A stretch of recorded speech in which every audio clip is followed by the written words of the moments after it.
రాజకీయ నాయకులు మతంలో వెలువెట్టడం, అది హిందూ మతం, ఇస్లాం మతం. స్వస్థలం మేము దీనివల్ల. పవన్ కళ్యాణ్ కూడా రాజకీయాలు చేసుకుంటే బెటర్ అని నా ఉద్దేశం. మతంతో ఎందుకంటే నీ పార్టీ పాలసీ చెప్పుకుని ఏం చేస్తావో చేసుకో బాబు, దానికి నువ్వు సనాతన అయ్యి ఉండక్కర్లేదు, ఆ సనాతన బొట్లక్కర్లేదు, ఆ గొడవ అంతా అక్కర్లేదు. మతాన్ని రాజకీయాలను మిక్స్ చేయడం అనేది మోస్ట్ డేంజరస్ కాంబినేషన్. అది రాజకీయ నాయకులు దేనిని వాడడానికి ఇష్టపడతారు, మతాన్ని వాళ్ళు వదిలిపెడతారని వాళ్ళకి అటువంటి క్యారెక్టర్ కనిపించట్లేదు. ఇక్కడ హిందూ మతాన్ని ఇస్లాంని వాడేయడం వల్ల వాళ్ళకి రాజకీయ ప్రయోజనం ఏంటంటే అర్జెంటుగా అధికారం సాధించడం, శత్రువులు ఎవరు లేకుండా చూసుకోవడం, వాళ్ళని తొక్కేయడం.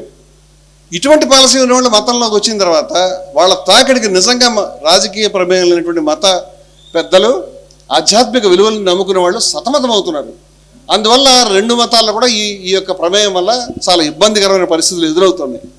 దీన్ని పక్కన పెట్టాలంటే ఈ గోవధ అనేటువంటి అంశం మీద, ఈ గోవధ కారణంగా గత 10 సంవత్సరాల్లో సుమారుగా 70-80 మంది చచ్చిపోయారు. వాళ్ళందరినీ అతి క్రూరంగా దారుణంగా నరికి చంపారు, బుల్లెట్లతో కాల్చి చంపారు, ఇళ్ల మీద దాడి చేసి చంపారు, లారీలను ఆపి తగలబెట్టి చంపారు, 25-30 కిలోమీటర్లు బాగా మందు వేసుకుని తాగి వెంటాడి బిషుమని కాల్చి చంపారు. ఇలాంటివి జరిగినాయి. అలాగే దళితుల్ని పట్టుకొని సమూహంగా ఒక 20-30 మంది దళితులు కూడా కొట్టి చావగొట్టి చొక్కాలు ఇప్పించి వాళ్ళందరినీ కూడా ఏదన్నా కారుకి దానికి కట్టేసి రాడ్లతో కొట్టి ఉన్నా దగ్గర గుజరాత్లో మీరంతా కూడా ఆవును చంపారు అనే కారణం వల్ల ఏమీ లేదు పాపం. అట్లా హింసించడం అనేది ఈ జాతి చూసింది. జజ్జర్లో సజీవ దహనాలను చూసింది. ఈ హింసను భరించే పరిస్థితులు లేం మనం. ముస్లింలు ఈ దేశంలో గోవధకు అనుకూలంగా ఎప్పుడు లేరు. ఆ విషయం తెలియదు చాలామంది. వాళ్ళు సెంచరీస్ తరబడి దీనికి వ్యతిరేకంగా ఉన్నారు. ఇవాళ కాదు, నిన్న కాదు, దానికి చాలా పెద్ద రికార్డు ఉంది.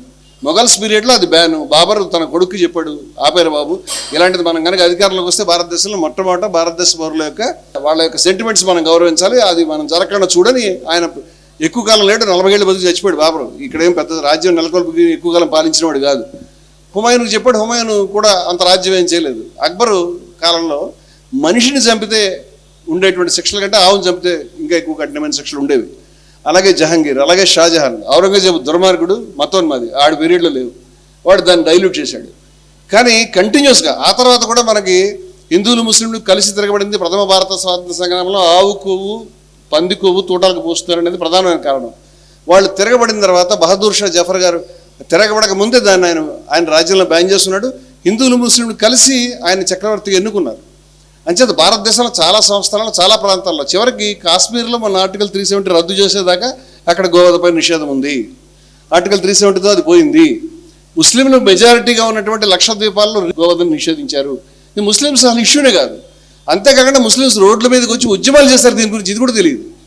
ఉద్యమాలు చేశారు. హకీం అజ్మల్ ఖాన్ గారు కానీ, అలీ సోదరులు కానీ, ఖిలాఫత్ ఉద్యమ కాలంలో గాంధీ గారితో కలిసి, అలాగే మదానీ గారు కానీ, అలాగే ఒక పెద్ద మనిషి హజరత్ సూఫీ అనేటువంటి నిజామీ అనేటువంటి పెద్ద మనిషి తర్కే గావో ఖుషి అనేటువంటి పుస్తకాన్ని 1921లో రాశాడు. 21కి ఇప్పటికి 105 సంవత్సరాలు.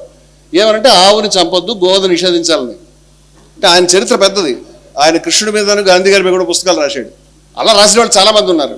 అదేవిధంగా చోతానీ సోదరులు అనేటువంటి వాళ్ళు, మియా చోతానీ, ఖత్రీ చోతానీ అనేటువంటి వాళ్ళు బొంబాయిలో ఇంటింటికి తిరిగి బక్రీద్కి అనేక ఆవుల్ని ముస్లింలు కొనుగోలు చేసినప్పుడు వాళ్ళకి తెలియక వాళ్ళని నచ్చజెప్పి ఆవులను విడిపించి హిందూ సోదరులకి అప్పగించినటువంటి గొప్ప చరిత్ర మన దేశంలో జరిగింది. ఇటువంటి పరిస్థితి ఉండగా మతోన్మాదుల వాయిస్ వేరేగా ఉంటుంది, మౌదూదీ వాయిస్ ఖచ్చితంగా వేరేగా ఉంది. ఇక్కడ ఎంఐఎం వాళ్ళ వాయిస్ కూడా వేరేగానే ఉంటుంది.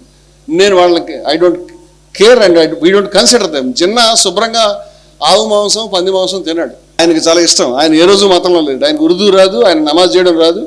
నమాజు సమయం వచ్చినప్పుడు ఆయన పెద్ద బహిరంగ సభల్లో కూడా వాళ్ళు నమాజ్ చేస్తుంటే వెనకాల కలిసి సిగరెట్లు తాగేవాడు. ఆయనకి మతం మీద గౌరవం ఉన్న వ్యక్తి కాదు. సావర్కర్ కూడా ఇదే తరహా.